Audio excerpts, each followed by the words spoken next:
বাঁশদ্রোণীতে তৃণমূল কাউন্সিলরের অফিসে ভাঙচুরের অভিযোগ করা হচ্ছে যে বিজেপির লোকজন এসে এই হামলা চালিয়েছে। কলকাতা পুরসভার 113 নম্বর ওয়ার্ড এবং বেশ কয়েকজন কাউন্সিলরের অফিসে ঢুকে পড়ে, চড়া হয়, এমনকি কাউন্সিলরের চেয়ারেও বসে পড়েন, হুমকি দেন, এমনও অভিযোগ করছেন কাউন্সিলর অনিতা কর মজুমদার।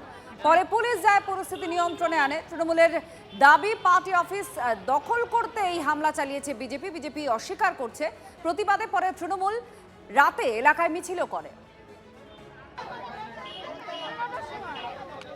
বিজেপির লোকরা স্থানীয় বলে ওরা সব জায়গা থেকে ধার করেছে। হ্যাঁ, বলে আমরা দখল করবো, এটা আমাদের খুব পছন্দ। আবার অর্ণব চক্রবর্তী সে বলছে সে আমার চেয়ারে গিয়ে বসে পড়েছে, বলছে আমি আমার এই অফিসটা খুব পছন্দ। আচ্ছা, তোর লজ্জা লাগে না? তোর তুই আমার চেয়ারে বসছিস? বলে আমি ঠিক আছে বস, আমি এখান থেকে নড়বো না, তুই বসে। এর মধ্যে পুলিশ এসছে।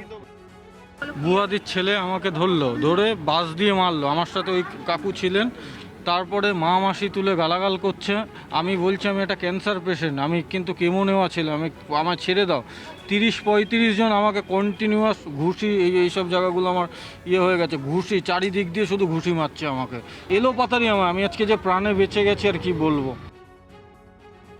দেখুন, বরাবরই বিজেপি এরকম বর্বর দৃশ্যই আমাদেরকে দেখিয়ে এসছে। আমরা গতকাল শুনতে পারলাম যে কথাটা উনি বলেছেন, এমন একটা মঞ্চে দাঁড়িয়ে উনি এই কথা বলছেন যে মমতা বন্দ্যোপাধ্যায়কে উনি ঘর থেকে বেরোতে দেবেন না। এবং তারপরেই যখন অনিতা কর মজুমদারের উপর এরকম আক্রমণ হয়, যখন আবারও আমরা দেখতে পাই যে কিভাবে পার্টি অফিস দখল করার চেষ্টা করে বিজেপির গুন্ডারা, তখন যেন বারবার একটা জিনিস মনে পড়ে যে তারা সংবিধান কি অধিকার আমাদের সকলকে দিয়েছে, সেই মান্যতা তারা দেয় না। তখন বারবার মনে পড়ে যায় যে যারা নারী সুরক্ষার কথা বলে তারা শুধুমাত্র একটা হাস্যকর দৃশ্যে পরিণত করে দিয়েছে নারী সুরক্ষার গোটা কথাটাকে। রাত 12টার সময় এইভাবে অনিতাদির উপর যেইভাবে আক্রমণ করা হয়েছে, সেই কুরুচিকর ভাবনাকে নিন্দা জানিয়ে আমরা কিন্তু রাজপথে নেমেছি এবং আমরা ডেপুটেশন দিতে যাচ্ছি। এত দামি বাংলা পড়েন কেন? হাতে যে ছিনিয়ে নেয়, কার টাকা এত দামি পড়ে একটা কাউন্সিলর? আমি তো প্রশ্ন করবো যে এত দামি বালা পড়ো কেন, যেন প্রাণ টানাটানি হবে। আমরা তো একটা আংটি পরতে ভয় পেতাম, আঙুলটাই না কেটে দেয়। যাই হোক, স্বপ্ন দেখছেন ওনারা যে এখন উনি ইলেকশন আসছে, ক্যান্ডিডেট হবে, নাম ফাটাবার জন্য উল্টোপাল্টা বলছেন। কেউ ওদের নিয়ে ভাবে না।